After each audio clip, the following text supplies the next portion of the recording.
नमस्कार दोस्तों, Indian budget 2024 के दूसरे वीडियो में आप सभी का हार्दिक स्वागत है। यह वीडियो है कैपिटल गेन के बारे में। कैपिटल गेन में काफ़ी सारे सुधार किए गए हैं इस बजट में और उन सभी की जो डेट है वो मुकर्रर की गई है आज की डेट यानी कि 23 जुलाई 2024। तो जो भी सुधार आने वाले हैं वो आज की डेट से लागू होने वाले हैं। जैसे कि अभी कोई कैपिटल एसेट है वो शॉर्ट टर्म या लॉन्ग टर्म में क्लासिफाई की जाती है, उसके बेस पे उसको शॉर्ट टर्म कैपिटल टैक्सेशन या लॉन्ग टर्म कैपिटल टैक्सेशन में डिवाइड किया जाता है। तो उसमें अभी तक क्या था कि तीन अलग अलग टाइम लिमिट दी गई थी, यानी कि 12 months, 24 months and 36 months. 36 months general time limit है और बाद में क्या था कि जो लिस्टेड सिक्योरिटीज है जैसे कि इक्विटी शेयर्स है, listed equity oriented mutual funds है, तो उन सभी में 12 मंथ्स में लॉन्ग टर्म होते थे और 24 मंथ में लॉन्ग टर्म होते थे अनलिस्टेड शेयर्स और रियल एस्टेट और बाकी सभी चीज़ें, यानी कि डेट ओरिएंटेड अगर कोई सिक्योरिटी है डेट वाली या तो गोल्ड है तो वो सभी 36 मंथ्स में लॉन्ग टर्म होते थे अभी तक। लेकिन अभी आज की तारीख से क्या होगा कि 23 जुलाई 2024 से ऐसा प्रपोज किया गया है इस बजट में कि दो ही लिमिट रखी जाएगी, सिर्फ 12 महीने और 24 महीने। जो 36 महीने वाली लिमिट थी उसको अभी दूर कर देने की बात चल रही है। तो अभी से क्या होगा कि जो लिस्टेड सिक्योरिटीज है उसमें एक चीज ऐड कर दी गई है जो है यूनिट्स ऑफ बिजनेस ट्रस्ट।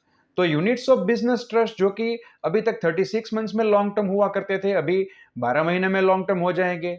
और 24 मंथ्स में अभी तक जो अनलिस्टेड सिक्योरिटीज है, अनलिस्टेड शेयर्स है, रियल एस्टेट है, वो सब हो रहे, तो वो तो अभी भी 24 मंथ्स में ही होंगे। लेकिन बाकी की सारी चीजें यानी कि गोल्ड और डेट सिक्योरिटीज भी अभी 24 मंथ्स में ही लॉन्ग टर्म हो जाएगी। लेकिन उसमें से अभी इंडेक्सेशन हटा लिया गया है, मतलब जो लॉन्ग टर्म होगी 24 मंथ्स में उसमें भी अभी कोई लॉन्ग टर्म का आपको जो इंडेक्सेशन मिल रहा था वो अभी नहीं मिलेगा। दूसरा, जो रेट में चेंज किया गया है वो भी आज की तारीख से ही लागू हो रहा है। रेट में ऐसा चेंज किया गया है कि जो स्पेशल रेट टैक्सेशन थे अभी तक, जो 111 ए था, 112 ए और 112।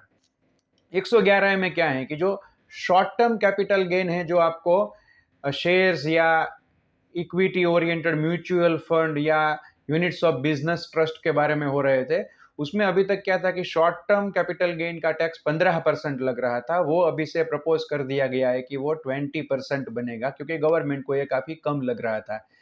उसके बाद जो 112 ए है जिसमें भी लिस्टेड सिक्योरिटीज वगैरह को जो 10% का टैक्सेशन लग रहा है अभी तक, जिसमें से 1 लाख रुपए तक का टैक्स जो है वो एग्जेम्प्ट होता है, बाकी का 1 लाख के ज्यादा आमदनी होती है लॉन्ग टर्म गेन की तो उसी पे टैक्स लगता है 10%। तो अभी वो 1 लाख को बढ़ा के 1.25 लाख कर दी गई है। और जो long term capital gain tax है उसको 10% की जगह पे 12.5% कर दिया गया है, यानी कि गवर्नमेंट को वो भी कम लग रहा था। उन्होंने बोला थ्रेशोल्ड लिमिट 1 लाख से 1.25 लाख कर देते हैं, लेकिन यहाँ पे बढ़ाना पड़ेगा।